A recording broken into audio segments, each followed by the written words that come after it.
اگر آپ کسی بے نمازی کو دیکھیں کہ وہ رمضان کے اندر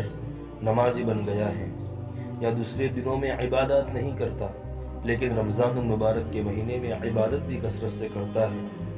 تو اس کو مولوی، حافظ یا کسی ایسے القاب سے ہم اس کو نہ پکاریں کہ اس کو کہ دل کے اندر کچھ ہمارے لیے کھوٹ آئے، اس لیے اس کو نہ پکاریں، کیونکہ رمضان کا مہینہ جو ہے وہ ہم سب کے لیے ہے، میرے اور آپ کے لیے ہے۔ میں اور آپ بھی یہ چاہتے ہیں کہ کس طرح اللہ تبارک و تعالی ہم سے راضی ہو جائے، کس طرح اللہ تبارک و تعالی کا قرب ہمیں نصیب ہو جائے، کیونکہ ہر انسان کی یہ جستجو رہتی ہے کہ اللہ تبارک و تعالیٰ کا قرب مجھے حاصل ہو جائے۔ کیا پتا وہ بھی اللہ تبارک و تعالیٰ کا قرب حاصل کرنے کے لیے عبادت کرتا ہو، نوافل پڑھتا ہو، اور وہ کامیاب ہو جائے اور ہم نہ ہو۔ اس لیے ہم کسی